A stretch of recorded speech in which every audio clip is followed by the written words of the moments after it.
स्वागत है आप सभी का आज की नई वेब सीरीज में। और आज की वेब सीरीज का जो अगला एपिसोड है, एपिसोड नंबर 3 है।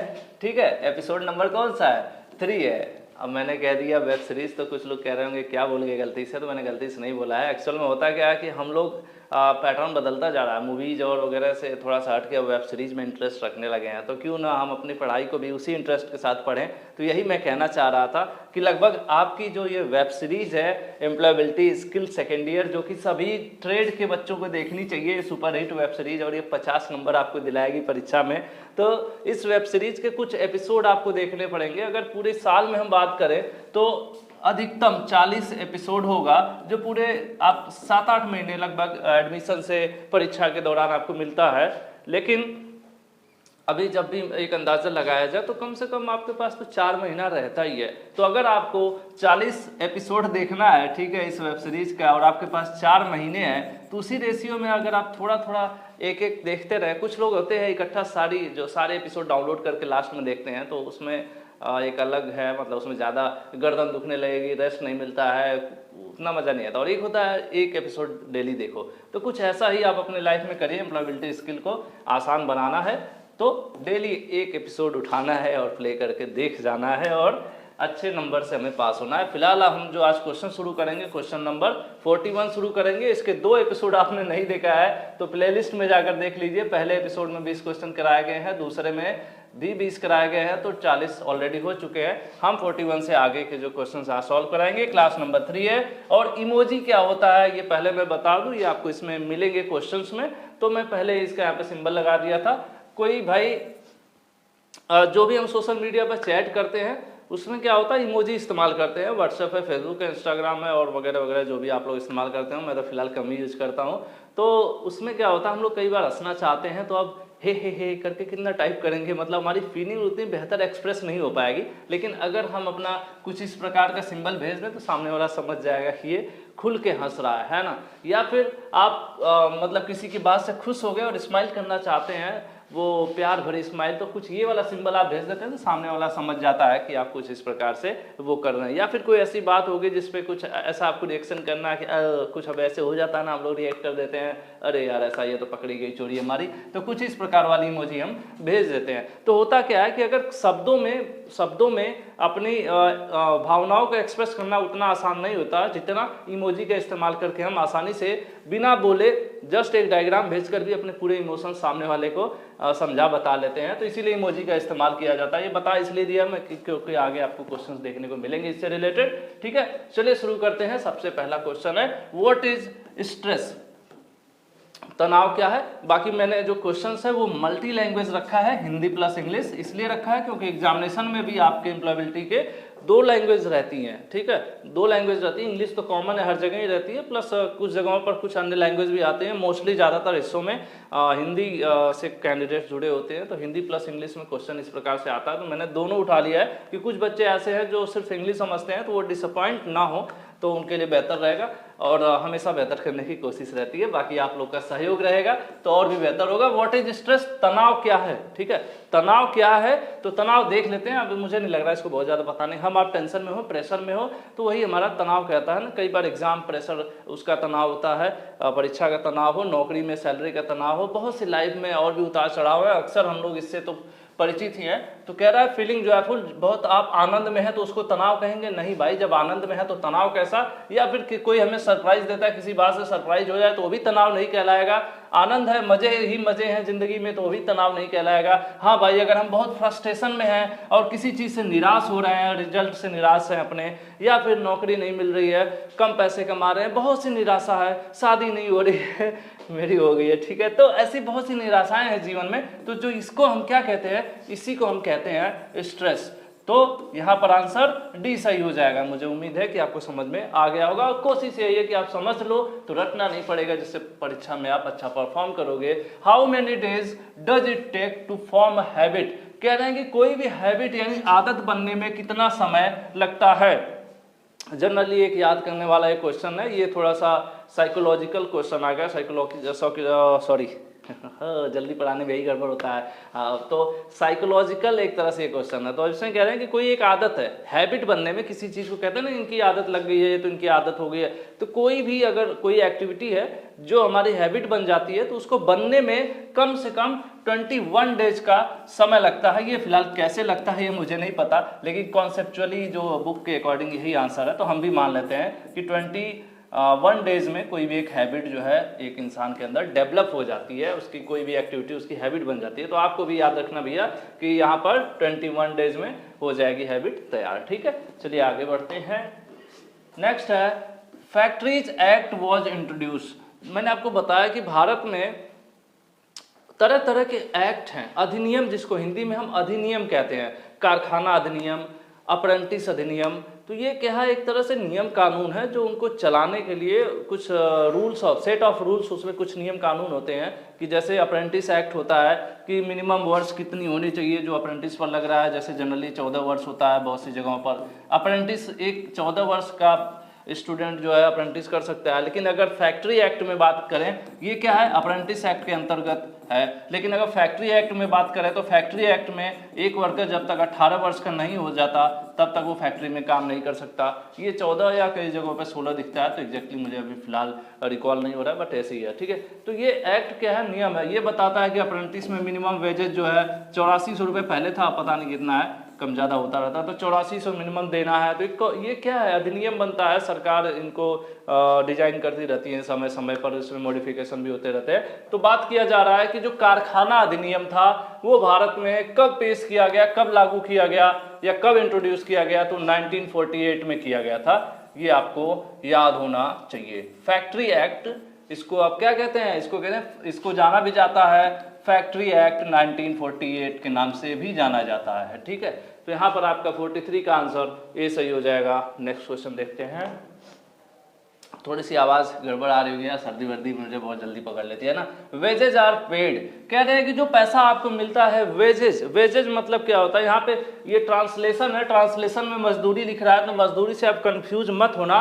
वेजेज मतलब होता है हम किसी के लिए काम कर रहे हैं तो उसके बदले जो हमें वेतन मिलता है। वेजेज का असली शब्द अगर देखा जाए तो वेजेज मतलब क्या होता है, हिंदी में अगर देखा जाए तो उसको कहते हैं वेतन। ठीक है, और वेतन जनरली हमारे इंडियन कल्चर में आप देखोगे तो मैक्सिमम आपने सुना होगा कि यार उनका वेतन 20,000 महीना, इनका 40,000 महीना, किसी का 12,000 महीना। तो जनरली क्या होता है, हमारे यहाँ जो वेतन होते हैं वो महीने में दिए जाते हैं। हालांकि जो पैकेजेज होते हैं वो एनुअल होते हैं। जैसे कुछ लोग कहते हैं कि इनका 10 लाख सालाना पैकेज पर चले गए हैं, इनको 50 लाख सालाना मिलता है, हालांकि ये सॉफ्टवेयर वालों को मिलता है। तो वो चीज़ है। तो यहाँ पर पूछ रहा है कि जो वेजेज हैं वो जनरली किस प्रकार से दिए जाते हैं। तो वेजेज जो है डेली नहीं दिए जाते हैं, 3-3 महीने पर नहीं दिए जाते हैं, क्वार्टरली या 4-4 महीने पर मतलब नहीं दिए जाते हैं। आपका ईयरली भी नहीं होता है, ये मंथली होता है। ठीक है, वेजेज जनरली प्रति माह दिया जाने वाला सैलरी जो है उसी को हम क्या कहते हैं, वेजेज कहते हैं। यहाँ पर आंसर आपका बी सही हो जाएगा। ठीक है, when a worker contributes to bring the best output by using the available resources the worker is. कह रहे हैं कि एक वर्कर हैं, एक कंपनी में फैक्ट्री में काम करने वाले वर्कर हैं, वो क्या कर रहे हैं, वहाँ पर मौजूद मशीनरीज को इस्तेमाल करते हुए अपना बेस्ट आउटपुट दे रहे हैं। तो उस वर्कर को क्या कहा जाएगा। सिंपल सी बात है कि वो अधिकतम प्रोडक्शन कर रहे हैं। जैसे कई बार क्या होता है, अगर आपने इंडस्ट्री में, मैंने इंडस्ट्री में कुछ काम किया है तो कुछ जगहों पर क्या होता था कि अगर दिन भर में 10 एम्प्लॉय मिलके किसी काम को, मान लेते हैं कि मोबाइल फ़ोन है, दिन भर में 10 एम्प्लॉय मिलके 50 मोबाइल फ़ोन बना सकते हैं। तो क्या करते थे, वहाँ पे जो एम्प्लॉयज होते हैं बहुत सी जगहों पर, तो उन्होंने अपने को सेट कर लेते थे यार 50 ही बनाओ, 49 बनाओ। अगर किसी दिन ऐसा भी होता था कि ये चाहे तो 60 मोबाइल भी बना सकते हैं, लेकिन नहीं बनाते थे, इसलिए कि आज हम 60 बना दिए तो कंपनी मैनेजर अगले दिन से भी 60 बनवाएगा या 65 का टारगेट दे देगा। ठीक है, तो ये क्या करते हैं, ये अपनी पूरी क्षमता का इस्तेमाल नहीं करते हैं ऐसे जो एम्प्लॉयज होते हैं। ठीक है, लेकिन ये कह रहे हैं कि ऐसे एम्प्लॉय जो रिसोर्स का इस्तेमाल करते हुए बेस्ट आउटपुट दे रहे हैं, ठीक है, तो वो क्या कर रहे हैं, वो प्रोडक्टिव कहलाएंगे। ठीक है, क्या कहलाएंगे, प्रोडक्टिव, क्योंकि वो ज्यादा से ज्यादा उत्पादन कर रहे हैं। ठीक है, तो ऐसे एम्प्लॉय को हम क्या कहेंगे, प्रोडक्टिव कहेंगे। यहाँ पर एक बार हिंदी भी देख लीजिए। एक वर्कर, कार्यकर्ता मतलब वर्कर, उपलब्ध संसाधनों का उपयोग करके सर्वोत्तम उत्पादन लाने में योगदान देता है तो उस कार्यकर्ता को क्या कहेंगे, उसको प्रोडक्टिव कार्यकर्ता या उत्पादक कहेंगे, क्योंकि वो मैक्सिमम जो है प्रोडक्शन कंपनी के लिए कर रहे हैं। ठीक है, चलिए आगे बढ़ते हैं। नेक्स्ट है पीपीई का मीन्स। पीपीई का फुल फॉर्म पूछ रहे हैं। पीपीई मतलब होता है पर्सनल प्रोटेक्टिव इक्विपमेंट्स। जैसे हम आप अपनी सेफ्टी सुरक्षा के लिए जो भी इक्विपमेंट्स इस्तेमाल करते हैं फैक्ट्रीज के अंदर स्पेशली, उनको पीपीई बोला जाता है। फैक्ट्रीज, इंडस्ट्रीज या आपके जहाँ पर कंस्ट्रक्शन वर्क होता है, जैसे सेफ्टी हेलमेट है, शूज है, गॉगल्स है, वेल्डिंग गॉगल्स भी होते हैं। उसके अलावा आपके ये ग्लव्स होते हैं, ईयरबड्स होते हैं जो जहाँ बहुत तेज़ मशीनें आवाज़ करती हैं। कई जगहों पर मास्क भी लगाया जाता है जहाँ पर बहुत बारीक पार्टिकल्स उड़ते रहते हैं, कार्बन मेटल्स के, जो आपको हानिकारक हैं, सांस लेने में समस्या करें। तो इस तरह के जितने इक्विपमेंट्स मैंने 2-4 बताया आपको, ये सब पर्सनल प्रोटेक्टिव इक्विपमेंट्स बोले जाते हैं जिनका काम है हमें सुरक्षा प्रदान करना। ठीक है, तो पीपीई का फुल फॉर्म क्या है, पर्सनल प्रोटेक्टिव इक्विपमेंट। तो अब आपको आंसर यहाँ पर देख लेना है, पर्सनल प्रोटेक्टिव इक्विपमेंट। मुझे लग रहा है ये प्रोडक्टिव है, ठीक है, तो ये नहीं होगा, पर्सनल प्रोटेक्टिव इक्विपमेंट। इस हिसाब से आपका आंसर कौन सा सही हो जाएगा, आंसर आपका बी राइट आंसर हो जाएगा। ठीक है, मैं कोशिश इसलिए करता हूँ एक्सप्लेन करने की, लगातार मैं लगभग हर वीडियो में बोलता भी हूँ जिससे आपका मोटिवेशन आ ही रहे कि अगर आप समझ लोगे तो अभी आपको कभी रटना नहीं पड़ेगा, और मैं सिर्फ एबीसीडी करा दूंगा तो रटते रहोगे हमेशा। तो रटने से कभी भला किसी का हुआ नहीं है। Productivity can be increased by offering, कह रहे हैं कि अगर किसी फैक्ट्री कंपनी में प्रोडक्टिविटी बढ़ाना है, अगर एक कंपनी है मान लेते हैं दिन भर में 100 मोबाइल फ़ोन बनाती है, लेकिन वो चाहती है कि उसकी मोबाइल फ़ोन की कैपेसिटी और बढ़ जाए, तो कौन सा ऐसा तरीका है कि 100 की जगह 105 और 110 फ़ोन बना ले एक दिन में, मतलब अपने प्रोडक्शन को बढ़ाने की बात कर रहे हैं। यही कह रहे हैं कि उत्पादकता बढ़ाई जा सकती है। कैसे बढ़ाई जा सकती है, कह रहे हैं कि जो उनके यहाँ एम्प्लॉय काम करते हैं उनको ट्रेनिंग दिया जाए। केवल ट्रेनिंग देंगे तो बढ़ जाएगी? नहीं। फिर कह रहे हैं कि उनको क्या है, एक्सपीरियंस वाली ट्रेनिंग दिया जाए। जॉब साइट, मतलब सिर्फ पढ़ाने वाली ट्रेनिंग ना दे के प्रैक्टिकली उनको मोबाइल बनाना भी सिखाया जाए, ऐसी भी ट्रेनिंग दी जाए, सिर्फ ये वाली। तो क्या हो पाएगा? नहीं। अगर हम उनको दोनों दे दें, उनको हम थ्योरेटिकली भी क्लासरूम ट्रेनिंग भी दें और साथ के साथ उनको जॉब साइट एक्सपीरियंस भी दें, दोनों चीज़ एक साथ, मतलब उनको साइट पर सिखाए भी, प्रैक्टिकली सिखाए भी और ऑनलाइन भी सिखाए, मतलब क्लासरूम में भी सिखाए, जैसे कि आईटीआई में होता है कि थ्योरी भी पढ़ाए और प्रैक्टिकल भी पढ़ाए, तो वो ज़्यादा एक्सपर्ट होगा। कोई सिर्फ प्रैक्टिकल करके भी अच्छी नॉलेज नहीं रख सकता, क्योंकि प्रैक्टिकली तो सब कर लेगा लेकिन बोल बता नहीं पाएगा क्योंकि उसको थ्योरेटिकल नॉलेज नहीं है। और जिसके पास सिर्फ थ्योरेटिकल नॉलेज होगा, प्रैक्टिकल नॉलेज नहीं होगा, तो भी एकदम परफेक्ट नहीं हो पाएगा। बताएगा तो सब कुछ, लिंक कर कुछ नहीं पाएगा। तो अगर जिसका थ्योरी और प्रैक्टिकल दोनों बेस्ट हो तो वो क्या करेगा, अच्छा परफॉर्मेंस देगा, अच्छा प्रोडक्शन करेगा। तो इस हिसाब से आपका आंसर सी सही हो जाएगा। ट्रेनिंग भी उसको मिले एंड जॉब साइट एक्सपीरियंस भी मिले, मतलब प्रैक्टिकल और ट्रेनिंग दोनों जोड़ दें अगर, तो क्या होगा, प्रोडक्शन बढ़ सकता है। अगर वो अपने एम्प्लॉयज़ को बढ़िया से ट्रेनिंग भी दे और उनको प्रैक्टिकली सिखाए तो प्रोडक्शन बढ़ सकता है। ठीक है, आगे बढ़ते हैं। ब्लैंक है भैया पहले ही। Protect hand from cut, burns and harmful liquids. कह रहे हैं भैया कटने से, जलने से और खतरनाक केमिकल लिक्विड से हाथ को बचाने वाला कौन है? तो हाथ को बचाने वाला चश्मा तो होगा नहीं, दस्ताने होंगे। सिंपल सी बात है। ये जो ग्लव्स हैं ये हमारे हाथों की सुरक्षा करेंगे। और ये किसके अंतर्गत आएंगे? ये इनको ही बोला जाता है पर्सनल प्रोटेक्टिव यूनिट। ठीक है, पीपीई बोले जाते हैं। जैसे ये आंखों की सुरक्षा करेगा गॉगल्स, कान की सुरक्षा करेगा ईयर प्लग्स, हेलमेट्स जो है सिर की सुरक्षा के लिए इस्तेमाल किया जाता है। फिलहाल हाथों को कटने जलने के लिए आपका ग्लव्स। ठीक है, नेक्स्ट चलते हैं। Which of these is not an entry level job for ITI after ITI for interior designer. कह रहे हैं इंटीरियर डिजाइनर की नौकरी है। इंटीरियर डिजाइनर मतलब जो घरों के अंदर डिजाइन्स वगैरह करते हैं कि मतलब अंदर बनाते, किधर सोफा होना चाहिए, किधर अलमारी होनी चाहिए, किधर क्या सुंदर लगाया जा सकता है, अंदर की डिजाइनिंग, या फिर ऑफिस वगैरह को भी डिजाइन करते हैं, किधर कैबिनेट, किधर टेबल होनी चाहिए, किधर क्या लगना चाहिए जिससे सब कुछ सुंदर दिख सके, तो उनको इंटीरियर डिजाइनर कहते हैं, अंदर की सब चीज़ों को डिजाइन करना। ठीक है, वो क्लियर हो गया आपका। तो कह रहे हैं कि ITI के बाद एंट्री लेवल जॉब मतलब फ्रेशर। ठीक है, आप जस्ट ITI पास किए हैं और आपने ITI कर लिया है ऑफिस मैनेजमेंट या इंटीरियर डिजाइनर ट्रेड से कर लिया। ठीक है, मान लेते हैं कर लिया आपने, कुछ देर के लिए मान लीजिए कुछ लोग कहेंगे मैं तो इलेक्ट्रीशियन वाला हूँ, फिटर वाला हूँ। आप मान लीजिए आपने इंटीरियर डिजाइनर का कोर्स कर लिया ITI से, जस्ट अभी आप फ्रेशर हैं, तो कह रहे हैं कि उसके बाद आप कौन सी लेवल की जॉब इसमें से क्या कर सकते हैं, नहीं कर सकते हैं, not an entry level job. ठीक है, कह रहे हैं कि ऐसी जॉब नॉट एंट्री लेवल मतलब कि फ्रेशर को नहीं मिलती है, अनुभवी लोगों को ही ये वाली जॉब इसमें से मिल सकती है। कौन सी?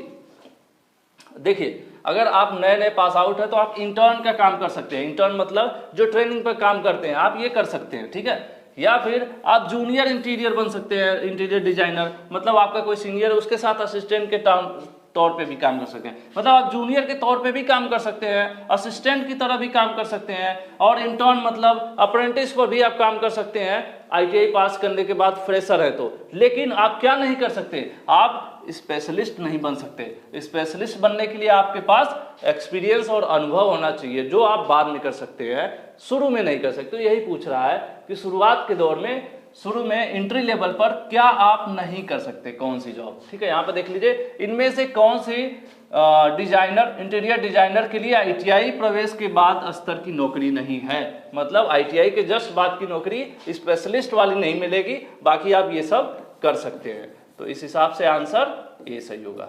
ठीक है, स्पेशलिस्ट कौन होगा इंटीरियर डिजाइनर का, जिसके पास अनुभव होगा, काफी दिनों तक फील्ड में काम करेगा, वो न स्पेशलिस्ट होगा। वही चीज है यहाँ पर। उसके बाद कह रहे हैं quality management system make use of some tools for problem solving, which of following is not one of them. कह रहे हैं कि क्वालिटी मैनेजमेंट, देखिए इंडस्ट्री से रिलेटेड ये क्वेश्चन आ गया, और जनरली मैं आप लोगों को कहता भी हूँ, फिर से कह देता हूँ, मेरा काम ये कहना कि आप लोग जैसे क्वेश्चन तो सॉल्व करोगे, मैं कोशिश भी करता हूँ एक्सप्लेन कर दूँ, लेकिन फिर भी यहाँ 100% नहीं हो पाता है। 100% तब होगा जब इस चीज़ों को आप थ्योरेटिकली पढ़ो। अब आप किसी प्रकार से पढ़ सकते हो। ठीक है, आप बुक खरीद के सेल्फ स्टडी कर सकते हो, क्लासरूम में आप जा रहे हैं, आपके टीचर हैं, वहाँ पे आप रेगुलर क्लास अटेंड करके पढ़ सकते हो, और भी प्लेटफॉर्म से आप कहीं से कोचिंग ज्वाइन कर सकते हो, किसी भी प्रकार से पढ़ो, लेकिन पूरा थ्योरी पढ़ने के बाद ये क्वेश्चंस आप टक टक करोगे। अदरवाइज अब इसमें इस क्वेश्चन को मुझे अगर एक्सप्लेन करना पड़ा तो 15-20 मिनट लग जाएंगे, जो कि MCQ में तो पॉसिबल है नहीं।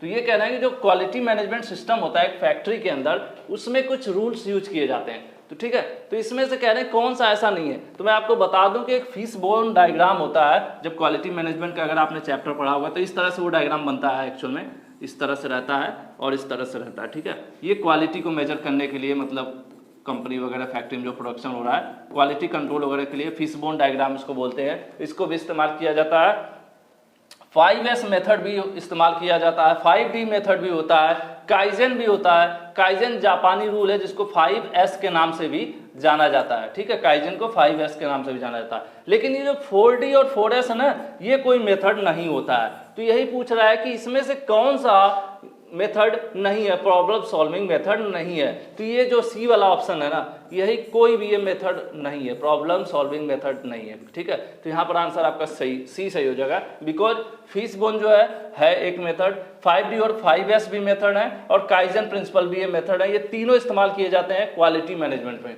तो ये पूछ रहा है गुणवत्ता प्रबंधन समस्या समाधान के लिए कुछ उपकरणों का प्रयोग किया जाता है, इनमें से कौन सा एक नहीं है। तो ये जो 4D और 4S है ना, ये कोई रूल या मेथड नहीं होता, ये क्वालिटी मैनेजमेंट में नहीं होता है। ठीक है, तो यही पूछ रहा है कौन नहीं होता, तो ये नहीं होता। इसका आंसर सी सही होगा। बाकी अब इसके लिए क्या है, आपको काइजन पढ़ना पड़ेगा, काइजन क्या होता है, फिशबोन डायग्राम क्या होता है ना। उसके बाद आपको पढ़ना पड़ेगा 5S कॉन्सेप्ट क्या है, तो ये 4, उसके बाद 5D। तो ये सब आप जब पूरा चैप्टर बेसिक से पढ़ोगे कॉन्सेप्ट वाइज, तब समझ में आएगा। ठीक है, ISO स्टैंड, देखिए ISO का फुल फॉर्म पूछ रहा है। ISO का आपने जगह जगह लिखा होगा, पढ़ा भी होगा।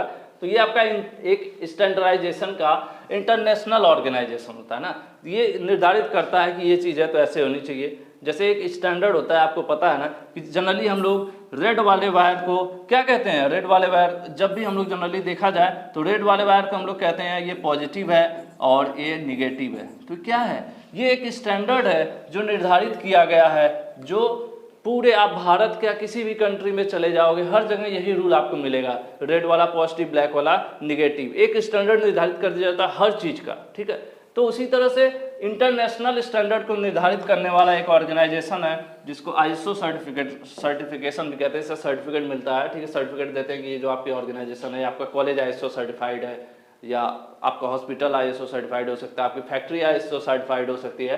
तो ये क्या होता है, ये आपका इंटरनेशनल स्टैंडर्डाइजेशन ऑर्गेनाइजेशन होता है, ठीक है। इस हिसाब से आपका इंटरनेशनल ऑर्डर नहीं होगा, उसके बाद इंटरनेशनल ऑर्गेनाइजर भी नहीं है, स्टेबलाइजेशन नहीं है, स्टैंडर्डाइजेशन होता है, ठीक है। तो इस हिसाब से आपका answer international organization for standardization, ये स्टैंडर्ड को निर्धारित करने वाला, इंटरनेशनल मतलब पूरे विश्व लेवल का, एक तरह से इंटरनेशनल मतलब यही होता है ना जो सिर्फ भारत में सीमित ना हो, तो ये ऐसी ऑर्गेनाइजेशन है, ठीक है। तो यहाँ पर आंसर डी सही होगा। इसका फुल फॉर्म है एक्चुअल में ये, तो इसको आप याद भी कर सकते हैं, बहुत ज़्यादा समझने की जरूरत नहीं है। लीजिए अब अपना भारत का आ गया, बी से है, ये भारत का है, ठीक है। Bureau of Indian standard, bureau of Indian standard, हम इसमें देख लेते हैं, पहला ही ऑप्शन आपका सही हो जाएगा, ब्यूरो ऑफ इंडियन स्टैंडर्ड। ये भारतीय मानकों को निर्धारित करने वाला एक ऑर्गेनाइजेशन है अपना, ठीक है। तो वो क्या था, आईएसओ था, इंटरनेशनल लेवल का, अंतर्राष्ट्रीय, और ये अपना राष्ट्रीय है जो भारत इंडिया का ऑर्गेनाइजेशन है, और इंडिया में ही स्टैंडर्ड इसका फॉलो किया जाता है। BIS सर्टिफिकेशन इंडिया लेवल के लिए सिर्फ। The business idea should be, कह रहे हैं अगर हम कोई बिजनेस या करते हैं, व्यापार करने की चाहत रखते हैं, हम प्लानिंग करते हैं कि एक बिजनेस शुरू करते हैं, तो किस प्रकार का बिजनेस होना चाहिए जिससे हम उसमें सक्सेस हो पाए। तो कह रहे हैं कि जो मुझे मतलब जो मेरी जरूरत पूरा करे मैं वो वाला बिजनेस ओपन करूंगा, या फिर जो दूसरों की समस्या को सॉल्व करने वाला बिजनेस मैं करूंगा। तो कौन सा बिजनेस ज्यादा चलेगा? देखिए दुनिया को बचाने वाली चीज तो कोई बिजनेस नहीं होता है, ठीक है। और इसको छोड़िए, इन दोनों में से आप बताइए कि अगर, ठीक है, मेरे गांव में 100 लोग रहते हैं, अब मुझे पसंद है आइसक्रीम खाना, ठीक है, मुझे पसंद है आइसक्रीम खाना, और मेरे गांव में जो 100 लोग हैं मुझे छोड़ दिया जाए तो बाकी जो 99 लोग हैं, 90 लोग हैं, 90 लोगों को क्या है, कोल्ड ड्रिंक पीना पसंद है। तो आप कौन सा बिजनेस करोगे, आइसक्रीम का कि कोल्ड ड्रिंक का? आप वो बिजनेस करोगे जो दूसरों को पसंद है, यानी जो दूसरों की जरूरतें पूरा कर रहा हो या जो दूसरों की प्रॉब्लम सॉल्व कर रहा हो, ठीक है, तो वो बिजनेस ज्यादा चलेगा। तो ऐसे में आपका आंसर कौन सा सही हो जाएगा? आंसर बी सही हो जाएगा कि हम ऐसा बिजनेस शुरू करें जिससे दूसरों की समस्या या दूसरे की जरूरत पूरी हो, ठीक है, वो वाला बिजनेस हमें स्टार्ट करना चाहिए। इस प्रकार से आंसर भी सही हो गया। नेक्स्ट क्वेश्चन देखते हैं। इन सोशल मीडिया वी यूज, कह रहे हैं सोशल मीडिया मतलब फेसबुक, इंस्टाग्राम वगैरह जो है आपके, टेलीग्राम हो गया, व्हाट्सएप हो गया, तो इसमें हम जो है इस्तेमाल करते हैं अपनी फीलिंग्स को, और अपने फीलिंग्स और इमोशंस को दर्शाने के लिए किसका इस्तेमाल करते हैं? जो क्लास के स्टार्टिंग में थे ऐसे पीले पीले बने हुए, उनको क्या कहते हैं? उनको इमोजी कहते हैं, ठीक है। कि हम खुश हैं, नाराज हैं, ये चीज बिना लिखे हुए एक डायग्राम, एक फिगर के थ्रू हम दर्शा लेते हैं, बता लेते हैं, सामने वाला समझ भी जाता है। सोशल मीडिया पर सबसे ज़्यादा इस्तेमाल भी होता है ये, तो इसको हम क्या कहते हैं? इमोजी कहते हैं। सोशल मीडिया पर हम अपनी भावनाओं को व्यक्त करने के लिए इमोजी का प्रयोग करते हैं, ठीक है। इसलिए मैंने आपको शुरू में इमोजी दिखाया था, ठीक है। Answer A. नेक्स्ट है we select emoji to express our feeling, कह रहे हैं जब हम अपनी भावनाओं को व्यक्त करते हैं तो इमोजी का चयन करते हैं, तो किस प्रकार की इमोजी का चयन करना चाहिए जो कि क्या हो, ऐसा नहीं है ना है कि मतलब कोई भी इमोजी उठा लिए, 10 है कोई भी उठा के भेज दिए, ऐसा नहीं है। हम खुश हैं, खुश बहुत हो रहे हैं और रोने वाला इमोजी भेज दें, ऐसा नहीं चलेगा ना। या गुस्से वाला इमोजी भेज दिए, खुश हैं जबकि मुझे क्या है, मुझे स्माइली फेस भेजना है तो मैं स्माइली भेजूंगा ना। तो वही ये कह रहे हैं कि परफेक्ट भेजिए, जो आप महसूस कर रहे हैं उससे रिलेटेड आपको भेजना है, ठीक है। आंसर बी, एग्जैक्टली आपको वो भेजना है जो आप महसूस कर रहे हैं, क्या एकदम परफेक्टली वही इमोजी, क्योंकि बहुत सी इमोजी के ऑप्शंस होते हैं, जो कुछ आप लगभग महसूस करते हैं सारे ऑप्शंस वहां पर होते हैं, तो आपको एग्जैक्टली वही चूज करना है जो आप महसूस कर रहे हैं, यानी परफेक्ट सेलेक्ट करना है इमोजी को, ठीक है। ये ध्यान रखना होता है भेजते समय। वी यूज इमोजी व्हेन, अब देखिए मैंने आपको दिखा दिया था ना शुरू में, इमोजी दिखा दिया, 2-3 क्वेश्चन आपको मिल गए। हम इमोजी का प्रयोग तब करते हैं, कब करते हैं? जब हम बोर हो रहे होते हैं, नहीं भाई ऐसी कोई बात नहीं है। जब हम लिखना नहीं चाहते हैं, नहीं ऐसी भी कोई बात नहीं है। हम आलसी हैं, वो तो है हम सब लोग, ठीक है, ये कोई बात नहीं है। बात ये है कि words are not enough to express our feeling, कई बार हमारे शब्द जो हैं अपनी फीलिंग को दर्शाने के लिए पूरी तरह से कारगर नहीं होते हैं या पूरा काफ़ी नहीं होते हैं। शब्दों के साथ कुछ हम ये इमोजी इस्तेमाल कर लेते हैं तो हमारा जो सेंटेंस है वो ज़्यादा असरदार हो जाता है, या हम अपनी भावनाओं को बेहतर तरीके से सामने वाले को समझा लेते हैं। और हम आप में से ज़्यादातर लोग ये वाली भावना तो सबसे ज़्यादा इस्तेमाल करते होंगे, है ना।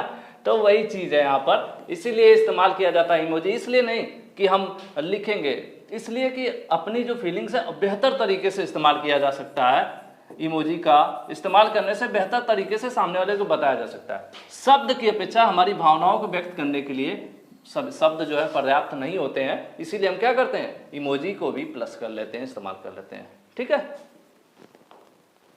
चलिए जी नेक्स्ट क्वेश्चन देखते हैं। When we strongly feel react situation on which particular people we are using. कह रहे हैं कि अगर हम किसी के साथ स्ट्रांगली फील करते हैं, मतलब उससे काफ़ी जुड़ाव लगाव फील करते हैं, काफ़ी मतलब होता है ना कि क्लोज, या फिर कोई सामने वाला कोई हरकत करता है उससे हम पे असर पड़ता है।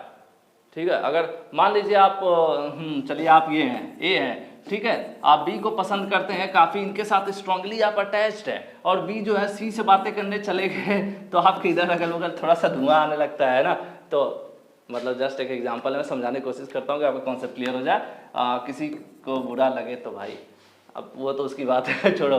तो ये चीज़ है, आप अटैच हैं भाई से या अब जो भी है उनसे अटैच है आप, और ये इधर चले गए बात करने, तो आपको कुछ देर के लिए क्या होता है, फीलिंग अलग ही होने लगती है ना। तो यहाँ क्या चक्कर है, आपके इनके बीच में क्या है, वही चीज़ यहाँ पर है। जब हम परिस्थितियों या विशेष लोगों के साथ दृढ़ता से मजबूती के साथ कुछ लगाव महसूस करते हैं या प्रतिक्रिया करते हैं, तो हम क्या कर रहे हैं, हम उनसे इमोशनली अटैच रहते हैं। हम अपनी भावनाएं वहाँ पर भावनाओं को कंट्रोल नहीं कर पाते हैं, अपने इमोशंस को कंट्रोल नहीं कर पाते हैं।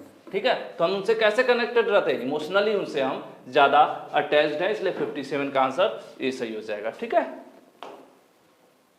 लोग कहते हैं ना भावनाओं को समझो, शब्दों में क्या रखा है, इट इज इंपॉर्टेंट, यह महत्वपूर्ण है। क्या महत्वपूर्ण है भाई, महत्वपूर्ण है हम चीज़ों को एक्सेप्ट करें, उसको समझें, उसको मैनेज करें। कोई भी चीज़ हमारी लाइफ फेज में चल रही है तो हमारे लिए महत्वपूर्ण है कि जो भी चीज़ हमारे सामने आ रही है उस चीज़ को पहले हम एक्सेप्ट करें, स्वीकार करें, उसको फिर हम समझें और उस अपने इमोशंस को फिर मैनेज करें। मतलब कोई अगर इमोशन है हमारा या कोई भी व्यक्ति है, हम उससे अगर बातचीत हो रही है तो उन चीज़ों को क्या है, जो भी इमोशंस है उसको हमें एक्सेप्ट करना चाहिए, समझने की कोशिश करना चाहिए भावनाओं को, और उनको फिर मैनेज करना सीखना चाहिए। इस हिसाब से यहाँ पर आंसर ए सही होगा।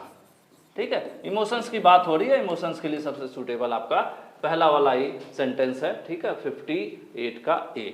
चलिए नेक्स्ट क्वेश्चन देखते हैं। नेक्स्ट क्वेश्चन है, a person's ability to understand and manage emotion properly is called.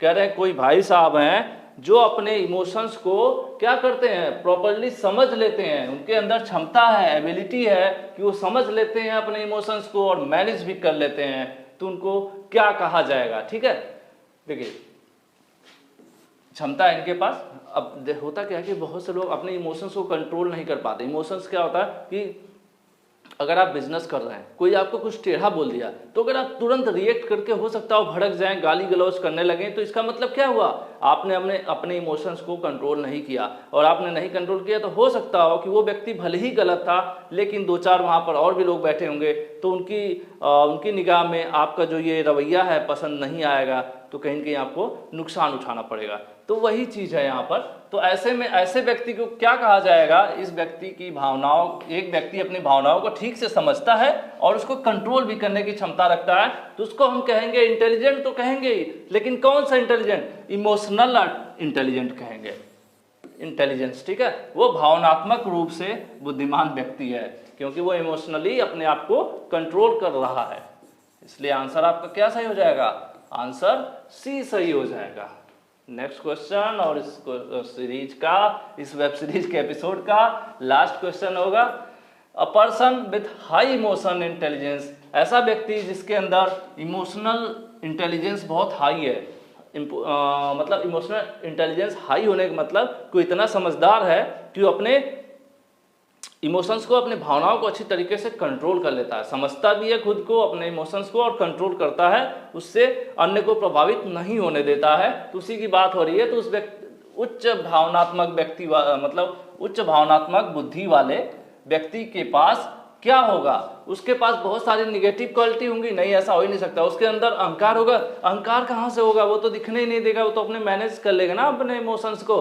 वो क्या होगा, उसके अंदर ज़्यादातर पॉजिटिव क्वालिटीज होंगी, ज़्यादातर अच्छे गुण होंगे उसके अंदर। जो इमोशनली अपने आप को समझता होगा, अपने आप को कंट्रोल करता होगा, वो जो इमोशनली इंटेलिजेंट होगा, ठीक है, वो क्या है, वो पॉजिटिव ही होगा ज़्यादातर उस व्यक्ति के अंदर। ठीक है, बाकी आज के एपिसोड में इतना ही, अगले एपिसोड में हम लोग कुछ नया देखेंगे, कुछ नया सीखेंगे, ठीक है, नए क्वेश्चंस के साथ। तो आज के लिए इतना ही, और ये एपिसोड पसंद आया हो तो नीचे लाइक, आपके ढेर सारे प्यार भरे कमेंट्स और शेयर करने की भी मेहनत जरूर कीजिएगा। Thank you.